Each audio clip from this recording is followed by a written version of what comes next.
প্রথমেতে বলি, ভিডিওটি কেউ স্কিপ করবেন না। আজকের ভিডিওটি অবশ্যই কিছু শিক্ষণীয় বিষয় আছে, যেগুলো একজন মুসলমানের অবশ্যই জানান জরুরি। সেই হিসাবে নিয়ে ভিডিওটি বানিয়েছি। আর অবশ্য ভালো লাগলে লাইক, শেয়ার, কমেন্ট করে শেয়ার করে দিবেন।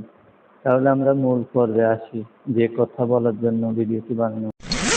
ভাই, আজ মানুষ এমন এক সময় পৌঁছে গেছে যেখানে সত্য বললে হাসে আর মিথ্যা বললে হাততালি দেয়। আজকে কিছু মানুষ আছে যারা ইসলামের নাম নিয়ে, মুসলমানের নাম নিয়ে ভোটের জন্য মন্দিরে যায়, মূর্তির সামনে দাঁড়িয়ে হাত তোলে আর বলে আমাদের হাতে ভোট দিলে নাকি শান্তি আসবে।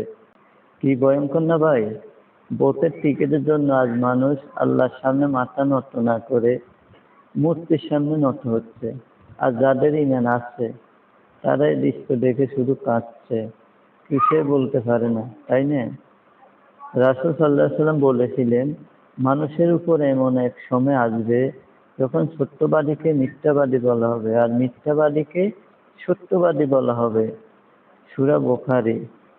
আমরা কি এখনো সে সময় নেই ভাই?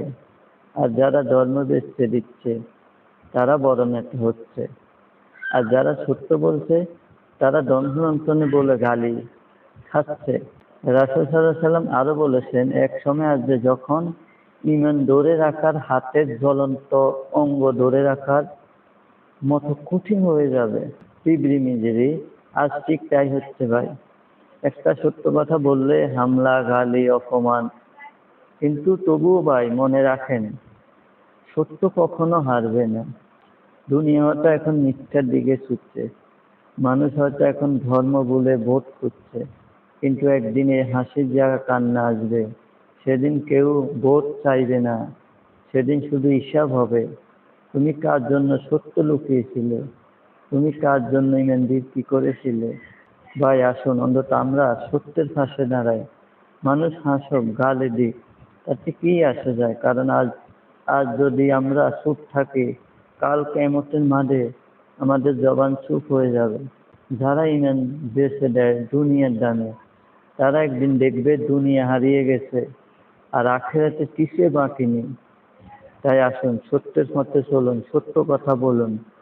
হয়তো ক্ষণিকের জন্য কষ্ট হবে, কিন্তু মনে রাখবেন জয়টা আপনারই হবে, দেরিতে হলেও। আর কেমন লাগবে অবশ্যই সবাই জানাবেন।